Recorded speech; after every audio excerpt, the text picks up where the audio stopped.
Assalamualaikum warahmatullahi wabarakatuh. Waalaikumsalam warahmatullahi wabarakatuh.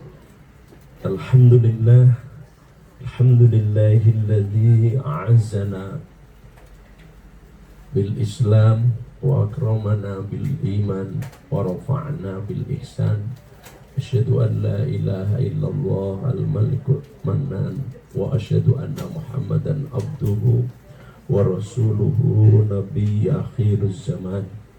Allahumma sholli ala Muhammad wa ala alihi wa sahbihi wa baraka wa sallam. Yaqulullahu tabaraka wa ta'ala fi kitabihil karim. A'udzu billahi minasyaitonir rajim. Bismillahirrahmanirrahim. Wa ayyuba idnada rabbahu anni masaniyad-dur wa anta arhamur rahimin. Fastajabna lahu wa kashafna ma bihi min durrin wa atainahu ahlahu wa mislahu ma'ahu rahmatan min ibadina wa dzikra lil abidin. Wa qala nabi sallallahu alaihi wasallam, idza ada rajulu akhahul muslim masa fi khirafatil jannah. Sadaqallahul azim wa sadaqa rasuluhul karim bi rahmatika ya arhamar rahimin, amma ba'd. Ibu-ibu hadirat jamaah majelis ilmu yang dirahmati oleh Allah Subhanahu wa ta'ala, insyaallah, dan yang saya hormati, alhamdulillah, puji syukur kepada Allah Subhanahu wa ta'ala, pagi menjelang siang ini dengan izin dan kemurahan Allah kita dapat bersilaturahmi di majelis ilmu, atau kita bisa hadir di majelis ilmu beserta silatur rahmi. Dibalik napa di majelis ilmu napa silaturahmi nih Bu ya. Yang pasti hadir di majelis ilmu. Yang kedua dengan silatur rahmi. Semoga dengan silaturahmi ini benar-benar menjadi obat ya dari penyakit yang sangat populer di dunia modern ya, namanya stres. Apa Bu? Stres. Iya kan? Baca media penyakit itu. Ya, penyakit yang sedang mengejala dunia modern namanya stres. Stres ini orang diobati suwe-suwe ya bisa set. Kula ra neruske lho Bu ya. Aku lah mau ngomong set. Set napa Bu? Apalagi kalau sudah stroke itu biasanya koyo gampang set. Set apa Bu? Stop. Stop ambekane. Innalillah. Masya Allah, inilah pagi ini kita dapat hadir bersilaturahmi. Judulnya adalah adab-adab menengok orang sakit. Di dalam Islam bahasa aslinya namanya iyadatul marid. Jadi setiap kali kita membuka dalam kitab-kitab klasik, kalau namanya amaliyah sosial ini adalah iyadatul marid. Iyadah itu menengok, al-marid orang sakit. Dalam Islam hukumnya paling minim Gitu. Saya membaca dari beberapa pendapat ulama itu adalah fardu kifayah. Itu minim. Ada yang sampai cuma fardu gitu toh. Kalau fardu kifayah kan diringankan. Artinya kalau ada sebagian yang sudah menengok, yang lainnya menjadi gugur. Itu yang biasa dipraktekkan di jamaah-jamaah masjid biasanya gitu ya Bu ya. Atau majelis-majelis ilmu. Kami juga nunggoni masjid.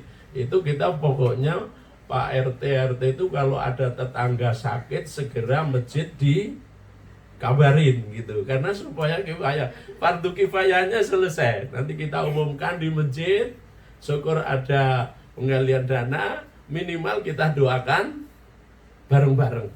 Kalau enggak, syukur lagi kita bisa tengok ke rumah. Jadi semangat sekali silaturahminya habis sholat nanti nengok saudara kita jadi geruduk itu adalah indah banget. Karena ada kalimat fardu kifayah. Dan ia merupakan amal yang sangat amat mulia di dalam Islam dalam upaya taqarrubillah, mendekatkan diri kepada Allah Subhanahu wa taala, dalam menggapai maghfirah, ampunannya luar biasa di dalam i'adatul marid itu, dan juga untuk menggapai yang namanya rahmat Allah Subhanahu wa taala. Ya Allah, di dalam satu hadis sangat populer sekali, dan ini hadis ini mutawatir. Kalau kita dengar ada istilah hadis mutawatir itu maknanya sama, tapi redaksinya kadang berbeda-beda. Itu cukup banyak sekali. Yang saya tampilkan di sini hadis riwayat Imam Tirmidzi disebutkan begini. Idza 'ada rajulu akhahul muslim masa fi hirafatil jannah. Barang siapa yang mau berjalan menuju saudaranya muslim yang sedang sakit, artinya menengok, itu sejak keluar dari pintu rumahnya sampai tujuan yang ia tuju itu sesungguhnya sama dengan orang yang sedang fi hirafatil jannah. Hirafatil jannah itu syarahnya dalam hadis adalah orang yang sedang jalan-jalan di taman buah surga. Hirafah itu. Jadi jalan kita dari rumah menuju tempat saudara kita sakit itu, kita sedang berjalan-jalan di taman buah. Kalau di Bogor itu namanya Mekar Sari. Ya, agak lengkap. Kalau di Malang itu Selekta. Ya, Selekta ya. Cuma apel tok. Saya juga sudah hadir. Kalau di Karanganyar itu namanya Taman Jambu. Mana Bu namanya? Ngagoyoso. Ya, super murah. Nah, itu kita datang sambil petik-petik buah. Itu bahasa hadisnya namanya khirafatil jannah. Orang yang berangkat nengok saudaranya yang sakit itu mulai dari rumah itu persis seperti orang yang sedang memetik buah di taman buahnya surga. Ya Allah, begitu keutamaan. Hatta ya jelisa, sampai dia duduk di tempat saudaranya yang sakit. Wa idza jalasa ghamaratir rahmah, dan apabila sampai dia duduk di sisi orang yang sakit, artinya di rumah orang yang sedang sakit itu, disebutkan Rasulullah ghamaratir rahmah. Ghamarat itu digerucuk gitu. Maka bersama itu Allah akan gerucuk ke rahmah, kasih sayangnya. Kalau gini namanya mengalirkan. Kalau ghamarat itu bahasanya kayak awan yang tiba-tiba menjadi hujan. Itu bahasa Al-Qur'an ya, ghamarat. Ghamaratil jannah. Ayatnya sehingga ya Allah akan diturunkan dengan gerujukan rahmat Allah. Wa in kana udwatan shalla alaihi sab'una alfa malak. Dan apabila menjenguknya itu di waktu pagi, maka akan didoakan 70.000 malaikat. Hatta yumsiya, sampai waktu sore. Subhanallah, 70.000 malaikat. Karena setiap hari malaikat itu yang keluar dari yang namanya Arsullah itu 70.000. Gerutak-gerutuk begitu. Jangan dianggap makhluk paling banyak itu mesti manusia. Manusia pakai KB barang kok malahan ya. Kalah dengan iblis. Ya, kalau iblis kan non keluarga berencana. Iya. Iya. Iblis itu manak terus tapi tidak kenal batas dan umurnya sepanjang masa, ya kan gitu. Malaikat diganti terus oleh Allah. Wa in kana masa'an shalla alaihi sab'una alfa malakin hatta yusbiha. Dan apabila nengoknya waktu sore, maka akan didoakan oleh para malaikat 70.000 malaikat yang akan mendoakan sampai pada waktu pagi. Itulah satu hadis namanya ada merit. Maka ada seorang ulama ahli tafsir yang sangat populer sekali namanya Imam Suyuti. Ya. Kalau kita ke perpus tafsir mesti paling populer atau buka di dalam di HP sekarang kan gampang ya tafsir Imam Suyuti. Imam Suyuti itu seorang ulama yang sangat terkenal sekali di waktu-waktu longgar taklimnya itu. Kalau dia longgar dari waktu taklim, hiburannya itu jalan-jalan ke kampung, kemudian tanya orang di sini ada orang sakit gitu. Sampai seperti itu. Jadi jalan-jalan kampung sambil ngobrolan itu tanya, di sini apa ada orang sakit? Orang terheran-heran. Tekok kok wong lorong, kabeh wong pengine sehat nang tekok wong lorong. Ternyata apa? Karena kagum keutamaannya menengok orang sakit. Kalau di situ ada orang sakit, lalu beliau tengok gitu loh. Ya Allah. Ini namanya ulama, ya, Imam Suyuti sampai seperti itu. Nah, untuk itu maka setiap kita hendaknya tahu adab-adab yang mesti harus kita jaga. Di dalam judul ini saya bagi dua. Yang pertama adalah adab-adab berkunjung.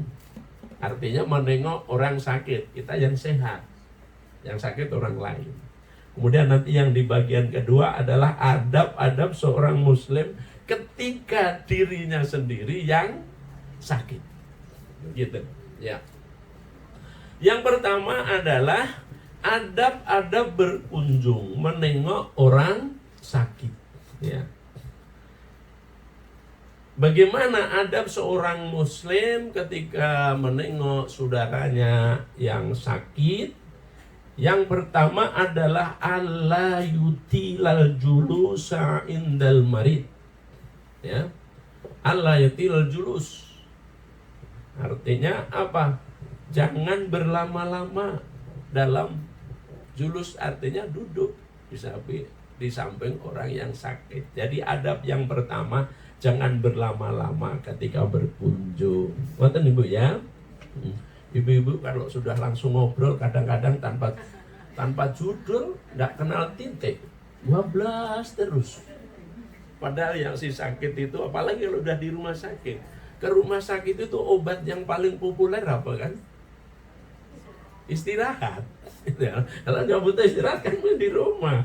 Dia dibawa ke rumah sakit, maka nggak usah heran kalau umpamanya kita mau hadir di rumah sakit sama rumah sakit itu tidak dibolehkan. Ya sudah, pokoknya kita saling memahami saja. Wes ngerti lah itu kok ya nekat ya, karena kita tahu keutamaannya.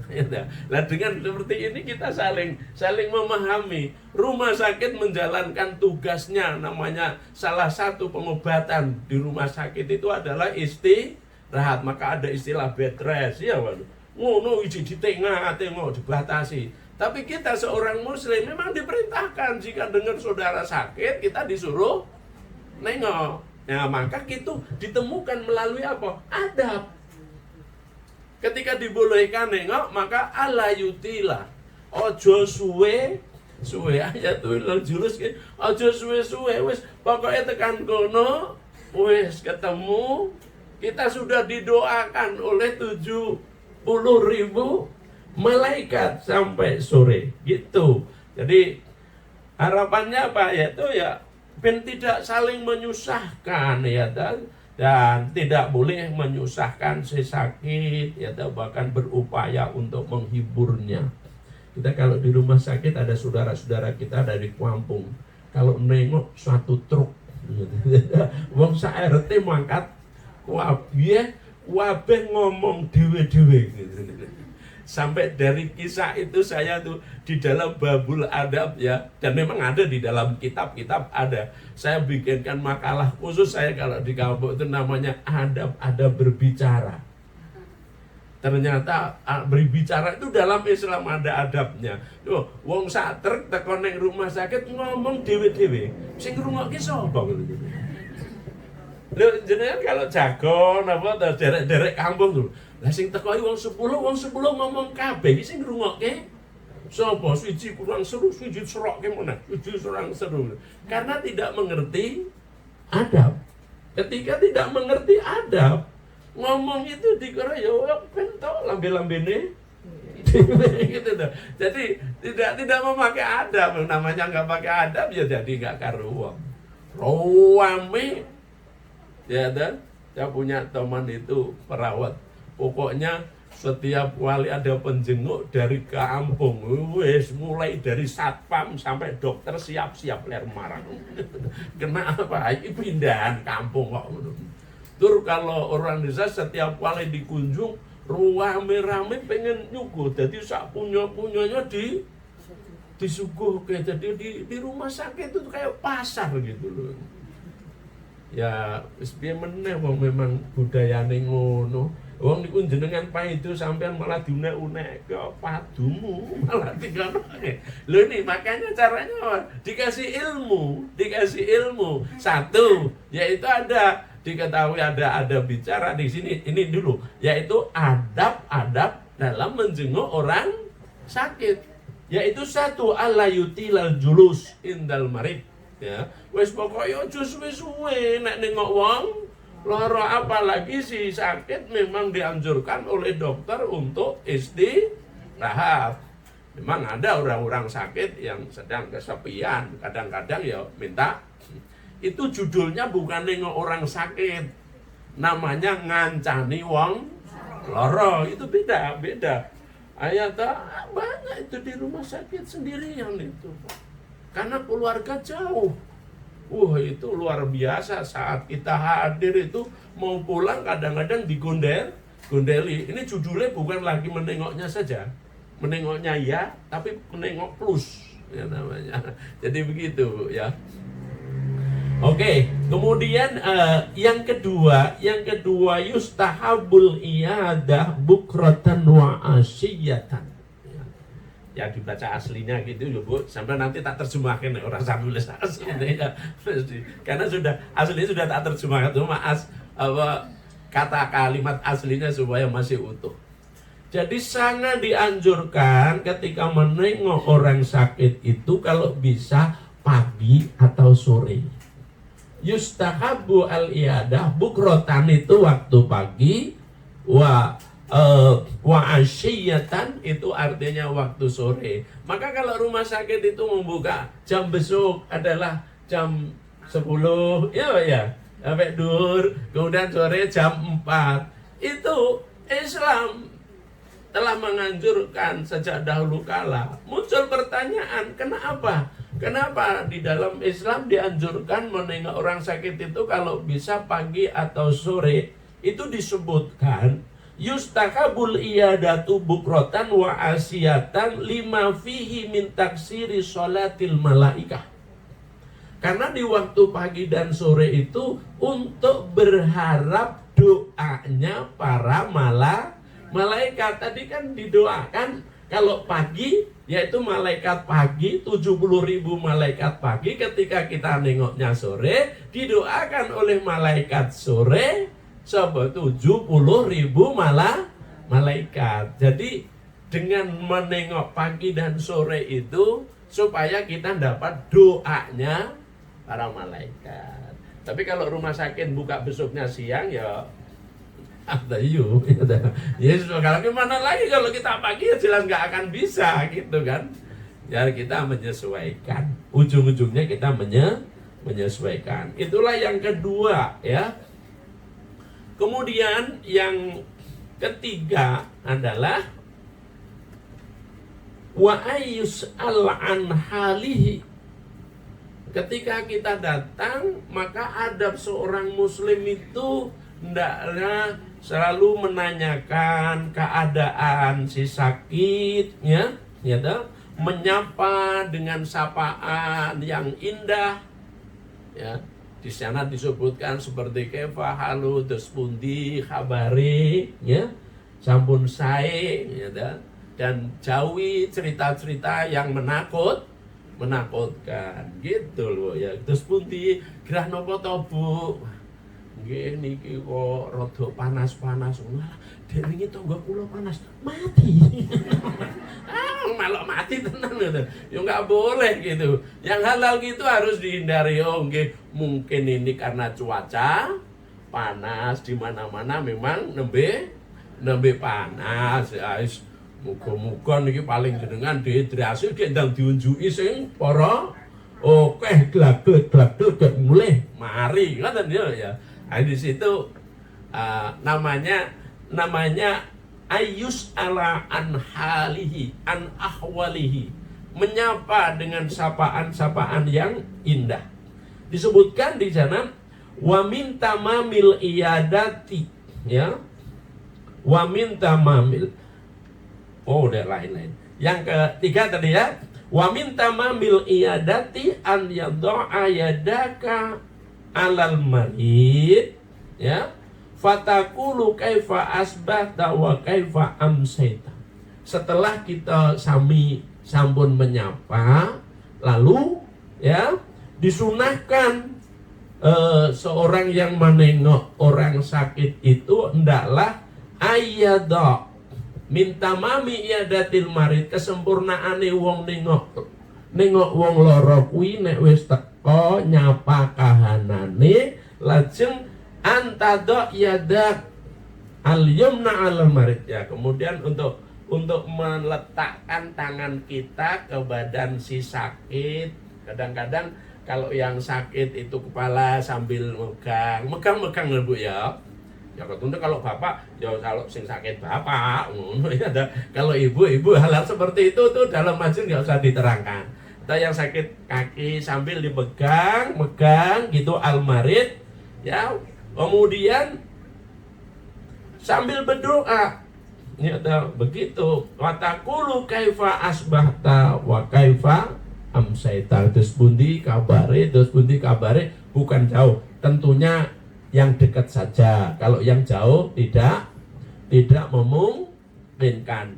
Ini dikisahkan seorang sahabat Nabi yang terkenal, Ummu Ala. Kalau dalam bab iadah itu terkenalnya sahabat putri namanya Ummul Ala. Dia sedang sakit sendirian, lalu Rasulullah dawuh absiri bi Ummil Ala wa innal maridul muslim yudhibullahu bihi al khotoya.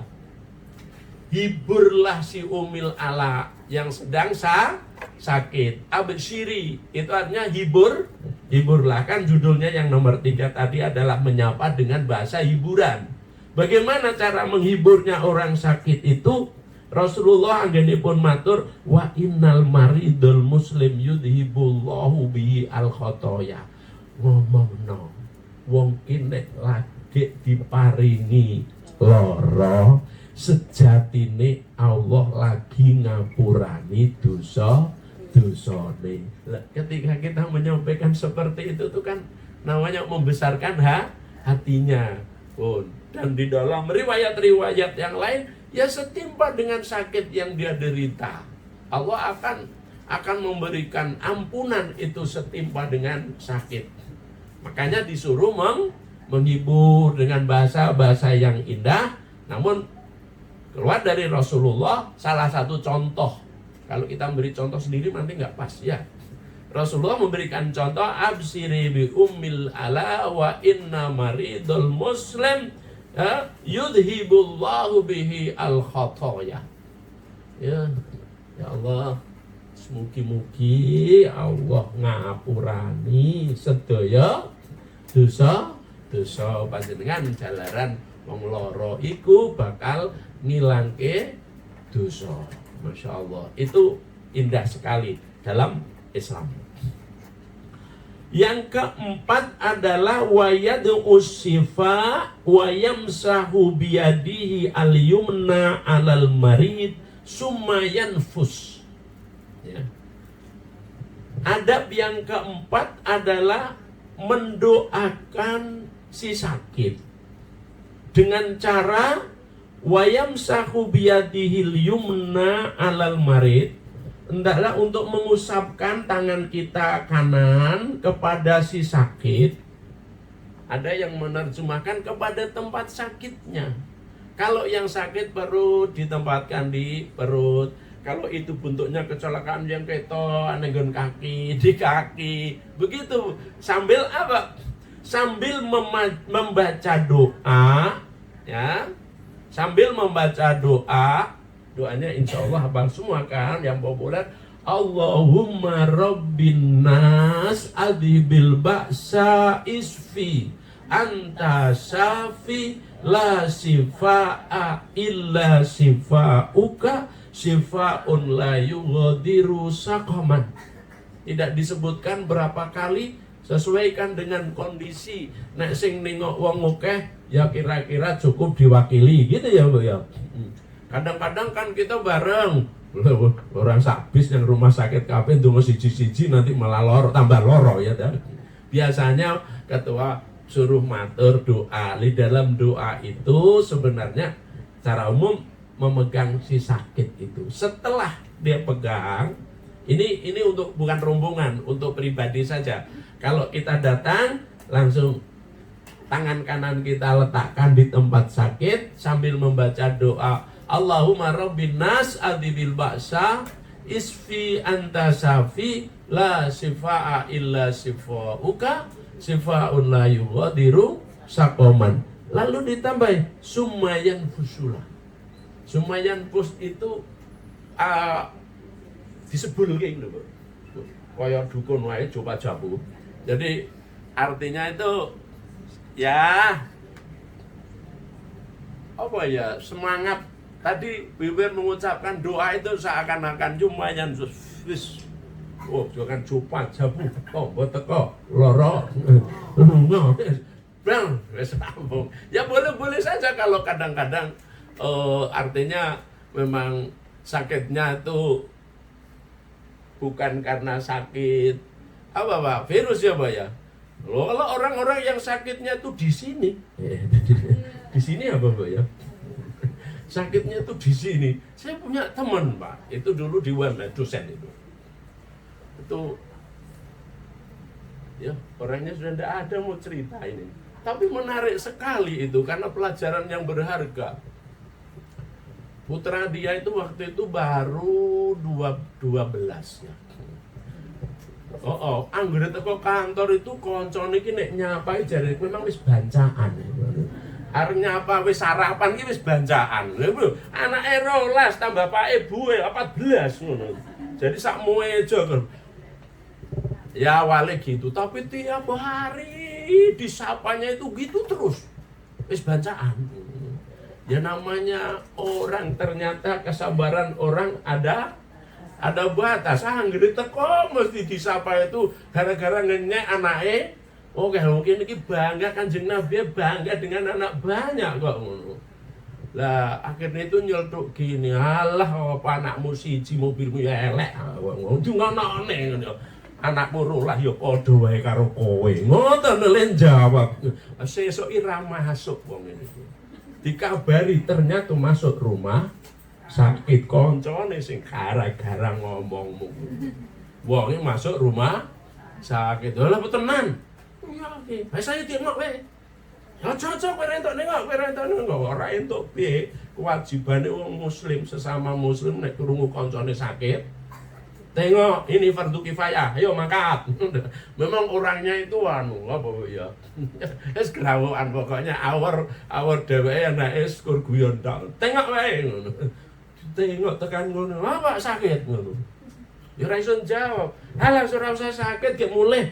Kayak gawe nyang dealer sesuk nggo mobil anyar. Malas. Wah ini koncone deg-deg kan, ini kena jantungnya bablas.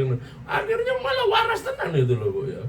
Karena hanya tersinggung, ternyata tidak siap disinggung oleh orang lain, meskipun tiap hari dia menyinggung orang lain. Kadang-kadang kan orang itu gitu. Kalau kita suka kadang-kadang bercanda dengan, meskipun secara umum mengejek nggak boleh ya Bu ya.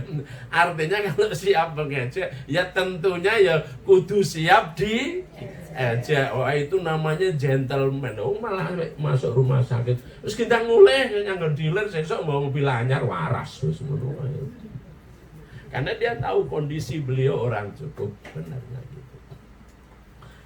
Jadi ada doa yang gitu. Sumatan nafas itu kadang-kadang itu dosane kita niku disebul ya. Ning aja disuwuk ya Bu ya.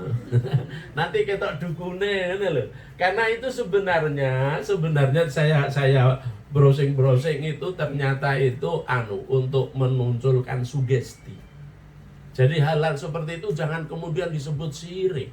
Ya kalau memang tidak diiringi kepercayaan kepada selain Allah Subhanahu wa ta'ala, itu adalah bentuk-bentuk memotivasi. Kadang-kadang kita berdoa kan, lalu apa Bu? Kayak mengusapkan gitu. Saya itu kalau dengar gitu-gitu bid'ah, kabeh kok bid'ah. Islam kira iso ngopo-ngopo ki gua. Itu tuh apa ya? Automatically bahasanya itu orang itu kalau habis doa itu seakan-akan itu sudah yakin dikabulkan, terus kayak digerujukin lo langsung diusapkan kepada tubuhnya. Jadi itu gerakan refleksi. Kita ini lagi banyak teman-teman yang mudah membid'ahkan, alah ya Bu ya. Enten ya Bu ya. Ngen zaman kan. Walah. Aku anggere ngadepi apalagi bertanya ora usah dijawab. Aku ya ngono Pak. Lu kenapa Ustaz kok enggak perlu dijawab? Ora rampung dijawab kok. Oh dijawab sesuk ya balenin mau. Kan berarti jawabannya tidak selesai. Mana ada pertanyaan panjang banyak sekali mengenai mulai dari arisan sampai nggon-bang. Itu mungkin masih ada videonya itu di Masjid Besar Al-Falah. Saya jawab ini. Ketoke ora perlu dijawab, aku ya ngono. Lah mau dijawab ya ora pernah rampung, sesuk mesti tekok neh kok. Ketoke sing tekok ndek mben aku ya aku lho ngono. Artinya memang hal-hal seperti itu nggak perlu dijawab gitu loh. Mengapa? Kalau sudah berbicara namanya perbedaan pendapat, ya sampai kapan ya tetap berbeda. Iya tuh. Nah ini. Jadi supaya kita tidak apa Bu, jadi tegang ya Pak ya.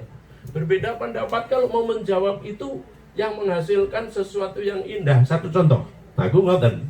Malah jawabannya liya. Imam Syafi'i sama Imam Ibnu Hanifah itu beda pendapat tentang takdir. Menurut Imam Ibnu Hanifah, ya toh, rezeki itu ketentuannya Gusti Allah. Wis ora usah kita ikhtiari, nek wis memang jatahe mesti teko dhewe. Kata Imam Ibnu Hanifah. Kata Imam Syafi'i, oh tidak usah. Oh tidak. Imam Syafi'i rezeki itu memang wa ma min dabatin fil ardi illa 'ala Allah, rizqu sudah ditetapkan. Tetapi manusia harus berikhtiar untuk menjemput karena kita tidak mengerti. Rezeki Allah jatah kita itu ditaruh di mana, lalu kita suruh menjemput. Menjemput itu namanya ikhtiar. Al insanu bil ikhtiar wallahu bil qadar. Kata Imam Syafi'i. Tapi kedua-duanya nggak pernah ketemu. Akhirnya Imam Syafi'i suatu hari mempertemukan. Apa caranya? Imam Syafi'i suatu hari mau kunjung nanggone Imam Ibnu Hanifah. Biasa para ulama itu saling mengunjungi. Sebelum berangkat tempatnya Imam Ibnu Hanifah mampir pasar, beli jajan lah ngene ya. Beli buah, mbok apel, mbok jeruk, warna nggone wong ya ben nggo antil-antil. Ya Pak ya. Jadi oleh. Setiba rumah Imam Ibnu Hanifah, assalamualaikum. Waalaikumsalam. Ya monggo. bawa bungkusan, ya dah, sebungkus apel, ya. Telah taruh di meja, di situ ada Imam Ibnu Hanifah. Langsung Imam Ibnu Hanifah, wahai Imam Syafi'i, ini buktinya bahwa rezeki itu tidak perlu dicari. Saya duduk, aku yora pernah mesen karo kowe, saya juga nggak pernah berharap diberi jeruk oleh kowe. Nyatane teko dewe, karena ini memang jatahku. Aku ya ora pernah neng pasar, ra apa-apa, aku nek ngomah asik membaca kitab, nyatane jeruke teko dhewe. Lho bener kan? Iya, betul Imam. Tapi jeruk itu tadi nek aku ora mampir neng pasar, nek aku ora buka dompet, terus ora tak gawa tekan kene, ora mungkin jeruk kuwi tekan kene. Dadi nek guyon. Itu namanya beda pendapat yang indah. Sama-sama mempertahankan pendapatnya, tapi nilainya indah. Wis sesuk anggar beda pendapat terus ngono ae, Pak. Sing nyenengke ngono ya. Sing enek omah entuk jeruke. Terus apa, Pak? Jadi persoalannya menjadi encer. Itu tadi jadi ungkapan, ada doa, kadang musab, ada orang doa. Ana cuma doa mengangkat tangan aja malah dibit-abit. Wis ngono dhewe aku yo ngono nek tekoki ya. Sing ngangkat tangan tak nggone dhewe aku yo ngono.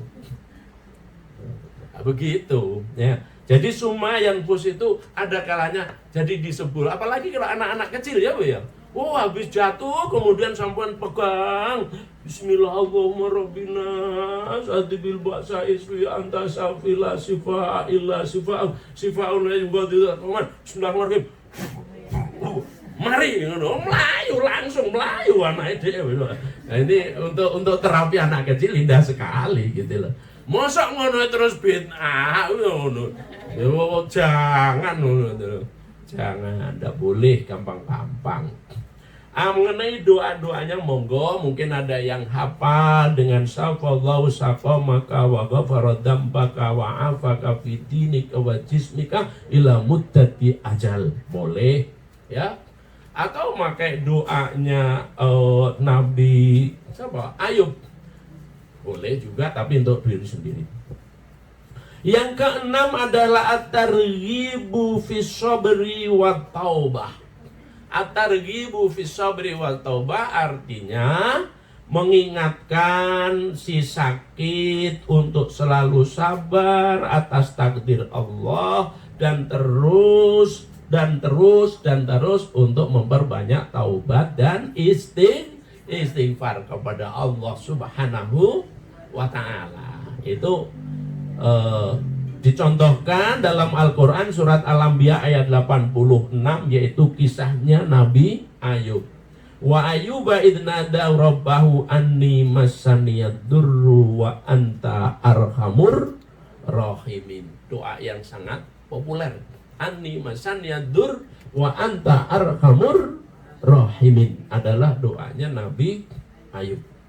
Cuma Nabi Ayub tuh doanya 20 tahun, maaf. Ini donga Rabbi anni massaniyad durru itu 20 tahun itu.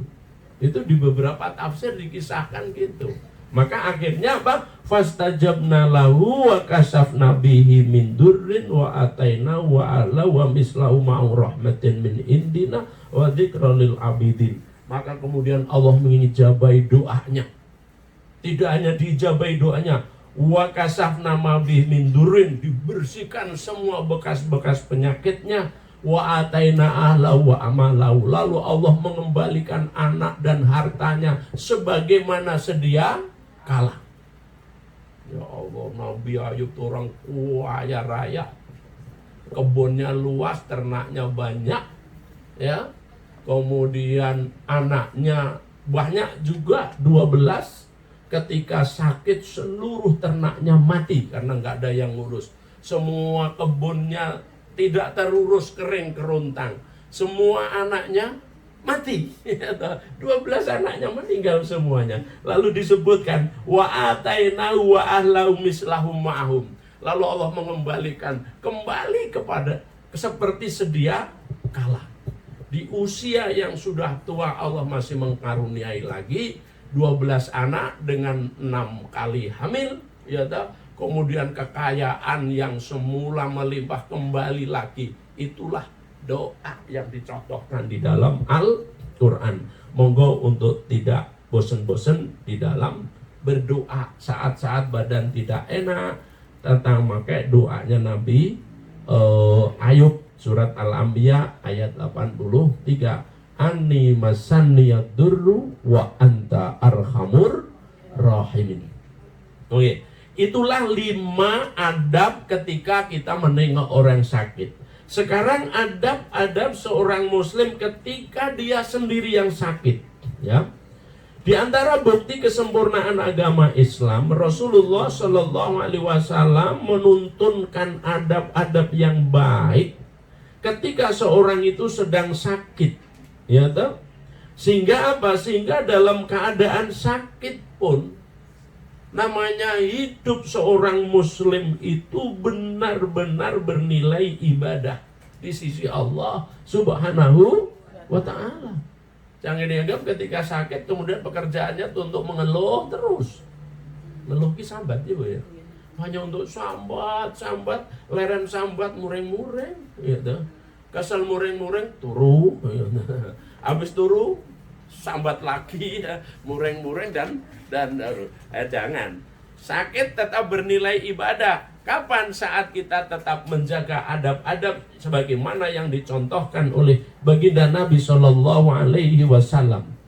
Adab-adab itu antara lain yang pertama yaitu apa? Ad-du'a biwadi'i yadahu khaisu yastaki summad du'a. Nah ini, yaitu dengan doa. Caranya bagaimana? Biwadi'i yadah, dengan meletakkan tangan kita di tempat yang sakit. Ini yang sakit kita sendiri, yang meletakkan tangannya ya kita sendiri. Mau sakit di mana? Oh, tangan-tangannya dewe. Pokoknya biwadi yadih, meletakkan tangan kita di tempat yang sakit. Khaisu yastaki itu yaitu di mana tempat yang memang kita keluhkan. Istaka yastaki. Kadang-kadang ada nyeri, lampu ya sudah begini, gitu loh. Summa doa, kemudian membaca doa. Doanya bagaimana? Di dalam hadis riwayat Imam Muslim disebutkan yaitu Bismillahi, Bismillahi, Bismillah 3 kali. Kemudian lanjut disambung A'udzu billahi wa qudratihi min syarri ma ajidu wa uhadiru. Itu diulang 7 kali. Nah tadi 3 kalinya, 3 kali tadi disambung dengan 7 kali, terhitung 1. Bismillahi, Bismillahi, Bismillah. Lalu a'udzu biizzatillah wa qudrati min syarri ma ajidu wa uhadiru, terhitung 1. Kemudian disambung lagi, sehingga disebutkan dalam riwayat Imam Muslim adalah 7 kali. Saya membaca di dalam riwayat yang lain itu dibaca 11 kali. Pada kesimpulannya kalau ada jumlah-jumlah seperti itu mafhumnya adalah dibaca sebanyak-banyak mungkin. Jangan diperdebatkan. Rasulullah cuma 7 kali. Ada riwayat yang 9 kali. Ada yang cuma bacanya sekali. Iya, wis dengar lunga kok sempate maca mung pisan. Ya enggak apa-apa gitu loh ya. Jangan kemudian dalam memahami jumlah-jumlah seperti itu lalu saklek ya toh. Contoh, inilah astaghfiru ilallah wa atubu ilaihi fi kulli yaumin mi'ata marrat. Sesungguhnya aku Nabi Muhammad setiap hari untuk bertobat dan beristighfar kepada Allah minimal 100 kali. Jangan kemudian kalau nggak bisa 100 kali lalu tidak sama sekali. Atau kalau sudah 100 kali sudah rumongso segalanya. Kalau memang masih ada waktu, ada kesempatan, itu hanya menunjukkan jumlah yang banyak. Ya, artinya sebanyak-banyak mungkin. Apa lagi ya? Bismillah, Bismillah, Bismillah, a'udzu billah wa qudratihi min syarri ma ajidu wa uhadiru. Itu doa yang pertama untuk dibaca sebanyak-banyak mungkin, ya. Lalu diiringi dengan kesabaran karena disebutkan inna adamil jaza ma'adamil bala wa inna allaha idha ahabba qauman ibtalahum faman radiya falahur ridha wa man sakhata falahus suhad. Nah gitu. Sak temene gedene ganjaran kuwi ya setimpa karo gedene ujian. Mula sapa wonge nampa ujian saking Gusti Allah kuwi nek ditampa karo seneng karo ridho, Allah juga bakal dadi ridho. Ning nek kita anggane nampa kalih as-suhat, suhat itu dengan kesedihan dan kebencian, maka Allah juga bakal dadeke benci. Maka ya sudah, diterima saja. Wong sakit juga kita tidak undang, dia datang sendiri. Kita ikhtiari semaksimal, fatawakkal ala Allah. Ada doa riwayat yang lain yang pendek sekali, yang kemarin populer waktu pandemi menjadi doa paket itu. Allahumma inna nas'alukal afwa wal afiyah fid-dini wad dunya wal akhirah. Allahumma inna nas'alukal afwa wal afiyah. Intinya al afwa wal afiyah. Berarti cuma 2 kalimat. Allahumma inna nas'alukal afwa wal afiyah.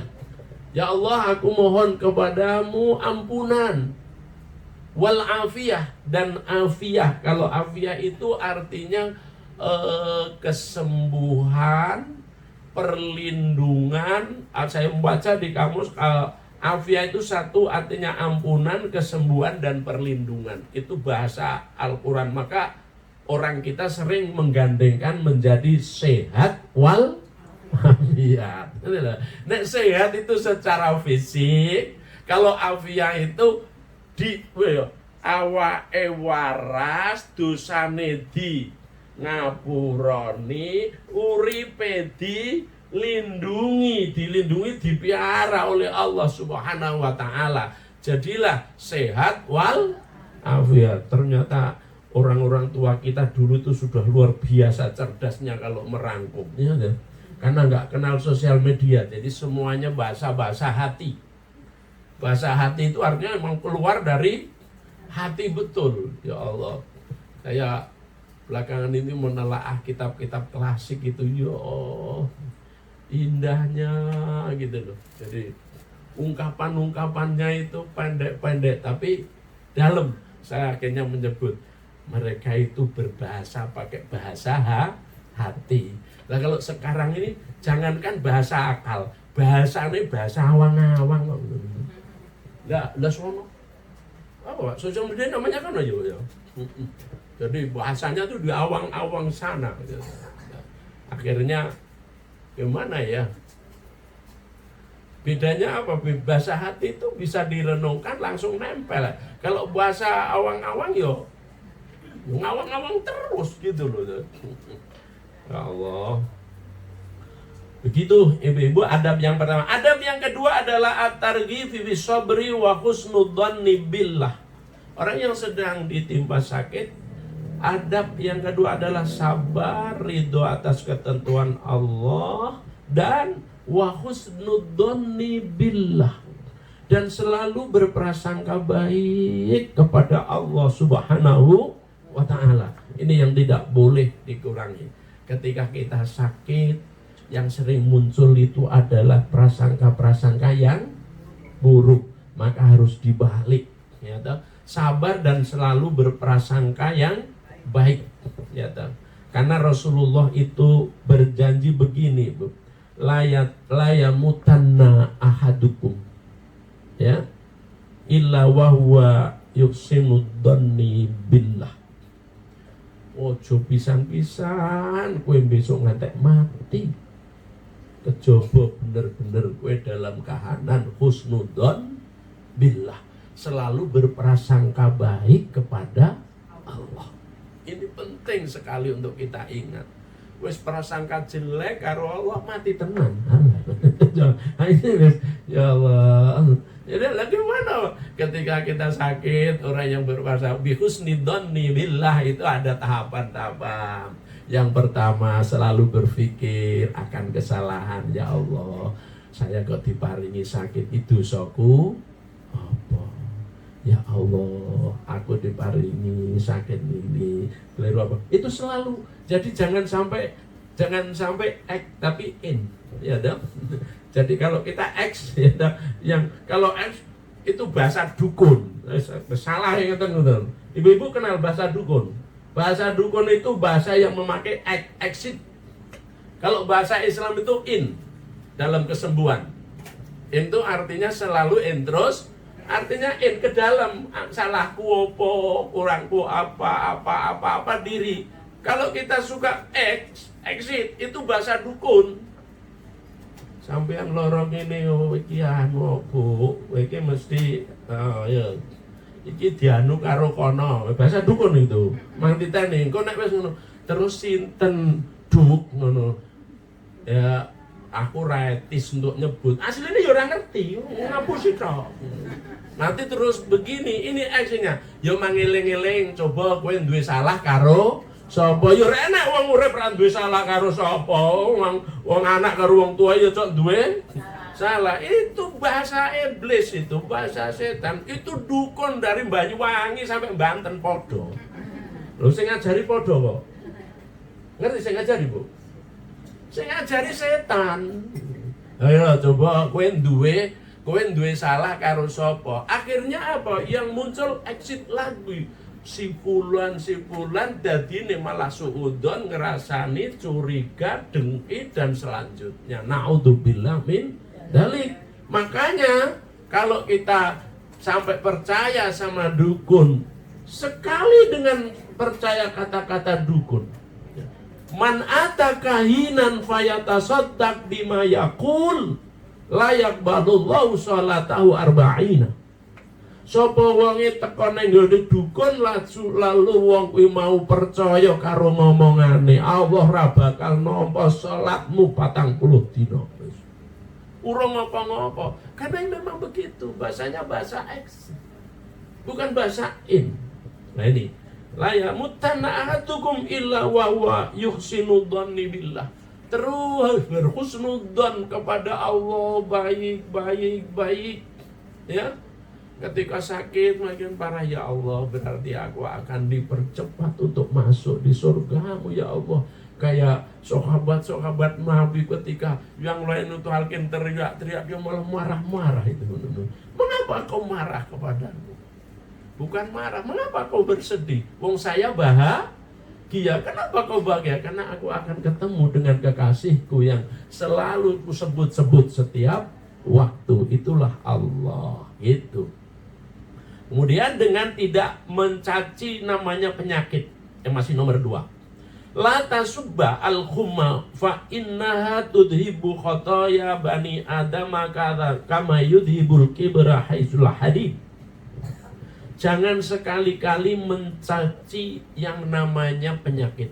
Al-khumma. Khumma itu kalau dulu ya zaman Rasulullah sakit ki yo ngertine ki yo khumma. Khumma itu demam. Pokoknya nek panas demam. Ngoten ya Bu ya. Nek sakit perut mencret. Sekete ngono. Kalau pegel-pegel ya apa, Mbak? Mbuh kesleo ngono. Lha berarti yang nek pegel ya dipijet, ngono ta? Heeh. Nek kumat demam, apa obatnya piye? Ya kan memang ada tahapan-tahapannya, memang ngono-ngono niku, gitu loh. Adik. Jangan sekali-kali mencaci sebuah penyakit, karena sesungguhnya penyakit itu didatangkan Allah juga untuk menghapus dosa-dosa kalian. Begitu. Sebagaimana apa? Kama yudhibul kir habasul hadid. Sebagaimana Allah membersihkan karat di dalam besi-besi yang kayak peso kita. Yang ketiga adalah at-tadawi bil halal wala yajuzu bitamaimi warruqa. Ya. Berobat dengan pengobatan yang benar, yang syar'i kepada ahlinya. Ya kepada dokter nek sakit gitu loh. Ya, bil halal. Wala yajuzu, dan tidak dibolehkan berobat itu dengan yang haram, ya. Berobat dengan yang haram itu apa? Bitamaim, seperti dengan campi-campi, waruko, dan jimat. Sekarang muncul dengan barang-barang yang haram, ya toh. Bagaimana saat hukumnya berobat dengan minum air kencing, kan ya Bu ya? Ada umpamanya berobat dengan air kencing. Alah, tinggalkan. Kalau nen jawab ngoten. Allah melarang berobat dengan cara yang haram, yang najis. Oh itu ada harus pakai daging babi, tinggalkan. Allah nggak akan menyembuhkan sakit seorang muslim dengan cara haram. Begitu. Mesti kalau Allah nurunkan penyakit, Allah bakal nurunkan obatnya. Nah di situ kita supaya ikhtiar. Innallaha khalaqad dawa wa tadawa wa la tadawa biharam. Saat temennya Allah Ta'ala yang nurun ke penyakit, mesti nurun ke obatnya. Mula kui golek ono. Lan aja pisan-pisan kowe berobat dengan pengobatan yang haram. Dukun dengan setan haram. Tamimah dengan namanya jampi-jampi. Ruko dengan jimat. Jimat itu adalah pekerjaan-pekerjaan setan yang diharamkan oleh Allah Subhanahu wa ta'ala. Ngoten ya. Baik, ini. Kemudian yang keempat adalah atawakkul 'ala Allah, ya. Di samping berikhtiar lalu tawakal, yang paling dikuatkan bahwa sakit datangnya dari Allah, ya, yang menyembuhkan juga Allah. Ada dokter, ada obat, semuanya nampaknya lantaran kita tidak boleh sedikit pun berkeyakinan bahwa obat ini yang menyembuhkan, bahwa Pak dokter ini yang menyembuhkan. Dokter dan obat adalah lantaran, perantaraan, itulah ikhtiar. Maka dahulu Nabi Idris, ada kisah ibu-ibu, Nabi Idris pernah suatu hari sakit perut, kelimpungan, sakit perut ya. Lalu berdoa kepada Allah saking gak kuat. Allah memerintahkan Nabi Idris, khud arwarok, suruh ambil daun. Tidak disebutkan daun apa. Kira-kira daun jambu ya, Bu ya. Mbok jambu kluthuk apa babal napa? Babal gori, tidak disebut. Cuma suruh ngambil daun, lalu suruh makan. Setelah dia makan sembuh.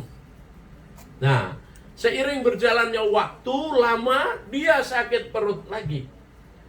Tanpa memohon, tanda berdoa kepada Allah, lalu nyelonong ke kebun, ambil daun itu lagi. Ambil daun, makan. Makan sampai raleren-leren kaya mbek. Ora mari-mari. Lalu baru berdoa kepada Allah, ya Allah, saya sakit. Sudah makan daun itu lah, yang akan makan ku ya sapa? Dulu kami, dulu kan kamu minta dulu. Jadi doa dulu, baru kita. Begitu urutannya. Ojo nyelonong dhewe ya. Allah yang memberi kesembuhan. Masyaallah, begitu. Walau annahum radu ma atahumullah wa rasuluhu wa qalu hasbunallah. Ngoten. Nek kita yang paling pendek ya hasbunallah ni'mal wakil, ni'mal maula wa ni'man nasir. Dan yang kelima, yang terakhir, ibu-ibu, bila sakitnya bertambah parah atau tidak kunjung sembuh, tidak diperbolehkan mengharap akan kematian. Seorang muslim haram berharap akan kematian. Kalau toh terpaksa, nah ini kondisi terpaksa. Ini hadis sahih muttafaqun alaih. Mau saya baca sebagai penutup. La yataman yanna ahadukum al-mauta lidurrin asabahu. Ojo pisan-pisan kowe kabeh ngangen-angen kematian jalaran saking parahnya sakit. Jadi sudah mungkin kadang-kadang kita nunggu saudaranya ya. Ya Allah, sudah sekian hari koma ya. Tapi kok yo layah ya wala ya mutnya ada dibilang mati masih ambekan, dibilang hidup nggak ada gerak, kadang-kadang ada, ya. Wa in kana la budda fa'ilan falyaqul. Nek wis kondisi ngantek kaya ngono temen. Paribasane wong Jawa ki sing nunggu wis ra tegel. Ngoten Bu ya. Sing sehat ki wis ra tegel, nunggoni si sakit karing parahnya. Itu falyaqul. Umpama kepeksa tenan mau berdoa, ini doanya. Allahumma ahyihi makanatil hayat khairan li. Kalau untuk diri sendiri, Allahumma ahyini makanatil hayat khairan li. Ya Allah, berilah kehidupan kepadaku jika hidup ini memang masih baik di sisimu. Dan wa tawaffani idza kanatil wafat khairan li. Dan matikanlah aku jika kematian itu adalah yang terbaik di hadapanmu. Ini super emergency. Super emergency itu wis memang tidak ada kesempatan lain. Itu dibolehkan karena wa in kana labuddan. Hadis sahih riwayat Imam Muslim. Kalau kita menunggu, kalau itu bapak ya dirubah Allahumma ahyihi. Kalau ibu Allahumma ahyiha. Ya Allah, hidupkan, berilah kehidupan saudara lakiku ini, saudara perempuanku ini, jika memang hidup ini masih baik untuknya. Ya, dan berilah kematian jika memang kematian itu adalah yang terbaik untuknya. Tapi sepindah malih bahasanya namanya super emergency. Jadi kalau memang tidak dibolehkan, doa seorang muslim tetap adalah mohon kesembuhan. Ibu-ibu hadirat, demikian 5 langkah adab-adab menengok orang sakit dan 5 adab ketika diri kita sendiri yang sakit. Mudah-mudahan diberkahi Allah dan dirahmati. Dan selanjutnya kalau ada pertanyaan, monggo. Enggak saya habiskan.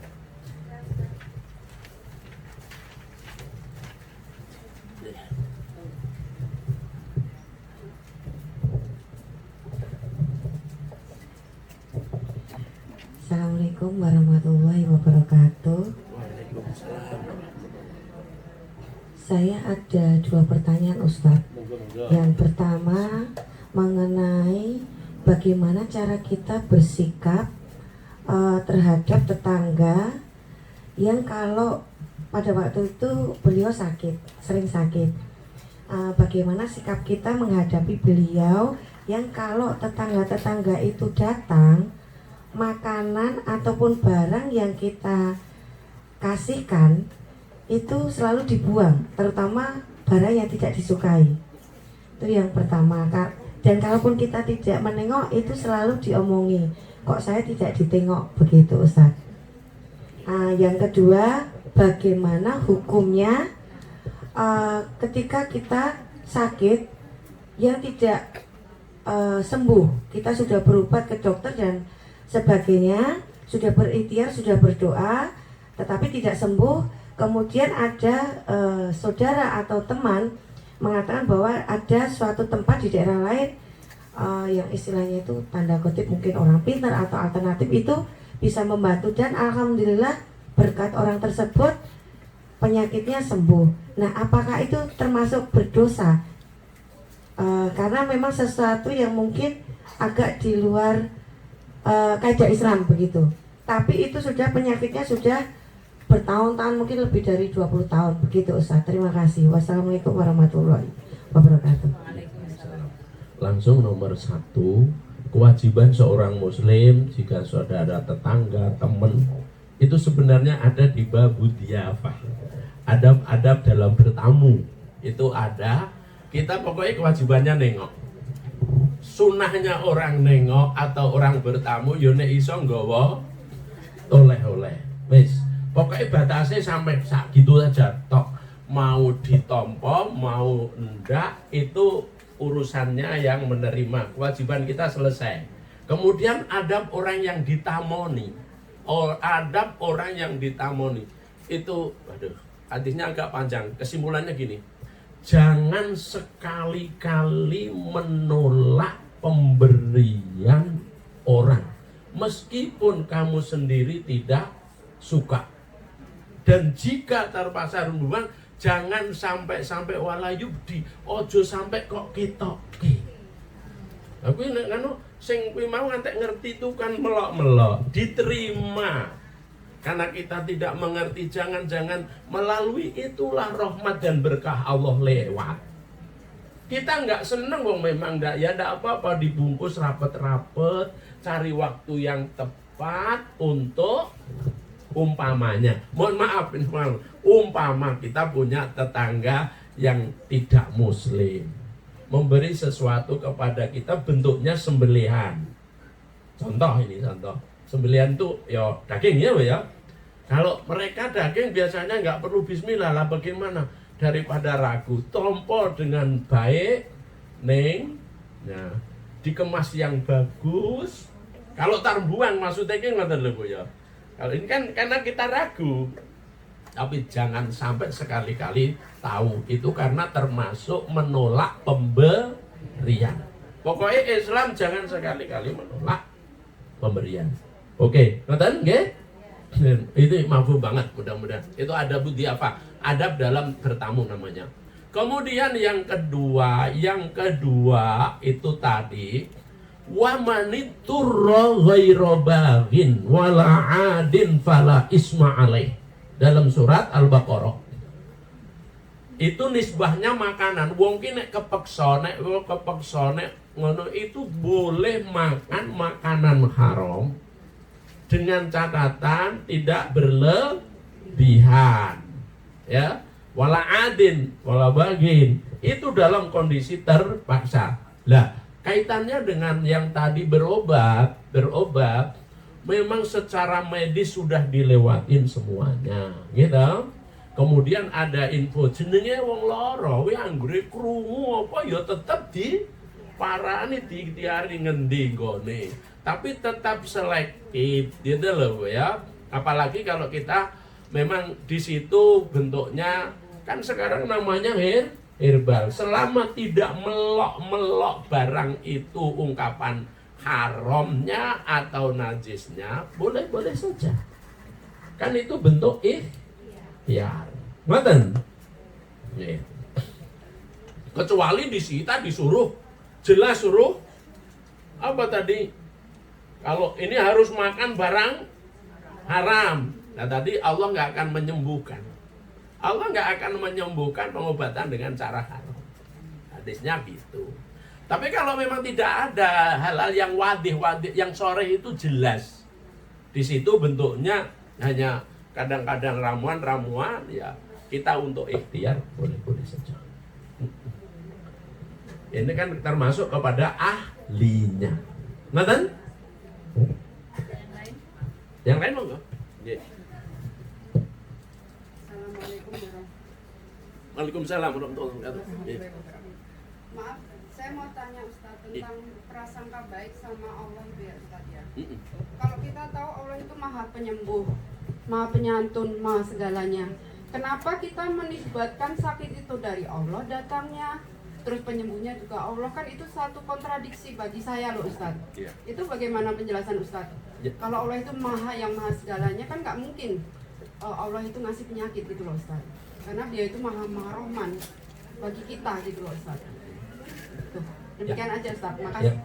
Assalamualaikum warahmatullahi wabarakatuh. Waalaikumsalam warahmatullahi wabarakatuh. Di dalam Asmaul Husna, Allah bukan hanya Rahman dan Rahim tok, tapi Allah juga Sadidul Iqab, gitu. Nah, banyak-banyak ini nanti dikira menerangkan Asmaul Husna. Ada kalanya Allah itu mendatangkan sakit kepada kita. Bukan berarti Allah ingin mengadab kok. Allah tetap kasih sayang. Tapi Allah kadang-kadang akan memberi ampunan kepada kita itu melalui sakit. Gitu loh ya. Datangnya sakit karena Allah akan mengampuni kita. Sederhana jawabannya. Tapi sakit itu kan diundang kita kita sendiri ya Ustaz, mungkin habit kita, kebiasaan kita, atau mungkin hati kita yang kotor gitu loh Ustaz. Ada bisa begitu enggak Ustaz ya? Semua sakit itu adalah datangnya dari Allah. Tadi kan sudah kaidah. Datangnya sakit boleh juga dipengaruhi oleh kita sendiri. Sebagaimana datangnya kesembuhan. Sembuhan mutlak yakin hanya dari Allah. Lalu lewatnya kesembuhan ada kalanya melalui obat, melalui dokter, melalui doa, ya dan lain sebagainya. Sama kan? Juga datangnya sakit. Ya, datangnya sakit mutlak dari Allah. Perantaraannya kadang-kadang kita keliru makan, kita keliru minum dan lain sebagainya. Jadi jangan sampai kalimat-kalimat yang pertama tadi itu selalu nempel dalam diri kita. Bukankah Allah itu Rahman dan Rahim? Kalau Allah Rahman dan Rahim, mestinya kami nggak diberi penyakit seperti ini. Kita tidak mengerti. Apakah kalau tidak diberi sakit oleh Allah seperti ini, nggak disebutkan ya seperti ini loh ya. Lalu kita akan selamat dari hal-hal yang memang tidak kita inginkan. Betapa banyak orang meninggal tanpa sakit, ya kan? Betapa banyak orang yang tegar bugar tiba-tiba di jalanan sakit. Ada yang melalui tidur, ada yang melalui, mohon maaf, alhamdulillah, kecelakaan lalu lintas dan lain sebagainya. Begitu. Ini noto hati betul. Asmaul Husna, sifat Allah itu bukan Rahman dan Rahim saja, tapi juga kadang-kadang Sadidul Iqab. Allah itu adabnya pedih. Nah, kita tidak mentaati, ya gitu.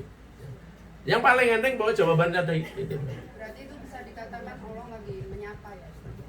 Bisa menyapa, bisa menguji, dan bisa Allah ingin mengampuni. Dari tema tadi hadis-hadisnya ampunan. Ya kan?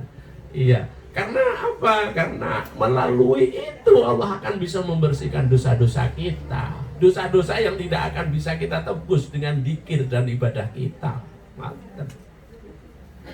Ya, ngaten? Oke. Bismillahirrahmanirrahim. Assalamualaikum Ustaz. Oh, tas saya gini. Ya, monggo. Saya menanyakan ini gini Tad. Biasanya kalau orang menengok orang sakit itu justru setelah sembuh Tad. Jadi pertimbangannya kalau menengok di rumah sakit itu apa? Takut banyak virus. Yang kedua, kalau menengok di rumah mungkin yang ditengok sudah sehat, sudah bisa diajak ngobrol. Itu fadilahnya atau pahalanya masihkah sama seperti yang tadi diungkapkan oleh Ustaz? Itu yang pertama. Yang kedua Ustaz, bolehkah misalkan orang sakit, kita sakit tapi kita tuh berusaha untuk diam, tidak membagi ke orang, maksudnya kita ikhtiar, tapi kita takut merepotkan orang banyak, jadi untuk kita sendiri, jadi kita rahasiakan sendiri. Itu boleh nggak Ustaz? Ya. Yang pertama boleh. Tadi kan sudah sampaikan wong gonya rumah sakit itu ben istirahat. Memang karepe ngono ya ora ditengok tenan. Tapi Islam mengajarkan nek krungu kon nengok. Akhirnya banyak yang menahan diri soalnya wis mulai. Sama kedudukannya karena kita niatnya adalah menengok orang sakit. Yang kedua, itu hak privasi diri sendiri, nggak apa-apa, boleh karena di antara kesembuhan itu untuk dengan istirahat. Orang yang lagi sakit apa yang harus bed rest itu, mamanya tipes mau ngobah aja nggak boleh, yo sakit tenan. Nek di umumke ya. Iya, beberapa waktu lalu ya gitu, sisa sakit gitu, udah ke rumah sakit gitu. Sampai 1 minggu, anak saya yang di rumah ganti saja. Ibu gak kelihatan, cuma guyu saja. Jadi setelah pulang baru bilang, alhamdulillah aman, bes ngono ae. Seminggu orang wong ngerti tenan, ya. Karena kan kayak apa di itu. Kan harus istirahat yang total bendang ming cepet sembuh. Yang kedua ada keinginan biasanya yang repot ke itu privatisasi, tidak usah dikait-kaitkan dengan syar'inya. Pokoke awake dhewe krungu dhek lara nengok ngono wae. Wis mulai iki ora apa-apa. Ngoten, nggih? Nah, itu malah urusan sosial ngoten. Monggo Ibu, napa apa? Nggih. Sampun nggih. Untuk doa Ustaz. Oh. Ada jamaah juga yang baru sakit minta doa. Oh. Ingkang sakit sinten? Ada yang putranya sakit, ada yang beliaunya sendiri juga sakit. Beberapa. Ibu-ibu hadirat, monggo saderengipun kita akhiri, kita sami-sami nyuwun ing ngarsanipun Allah. Nomor setunggal kagem pribadi kita piyambak-piyambak, mugi sedaya kelepatan, kekhilafan kita di ngapurani Allah. Nomor kalih mugi-mugi anggen kita silaturahmi, thalabul ilmi saestu-estu diberkahi, dirahmati ya. Muga dados ilmu ingkang manfaat. Dan nomor 3 wonten jamaah kita ingkang nembe sakit, termasuk juga putranya yang nembe sakit. Monggo sami-sami kita aturaken doa kesembuhan, namanya doa kesarasan, mugi kanthi tambahi donga kita sami sederek kita ingkang nembe nandang sakit enggal dipun paringi kesarasan ya. Al-Fatihah.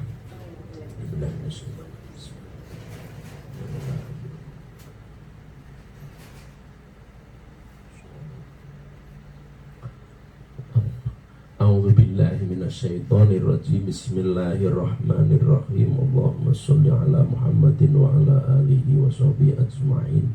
Walhamdulillahi rabbil alamin. Ya Allah ya Karim, ya Rahman ya Rahim, ya Aziz ya Hakim, ya Hayyu ya Qayyum, ya Dzal Jalali wal Ikram, ya Kafi ya Ghani ya Razzaq, ya Shifa ya Salam, ya Kafiyu ya Ghaniyu ya Razzaku ya Sifa'u ya Salam, ya Kafiyu ya Ghaniyu ya Razzaku ya Sifa'u ya Salam.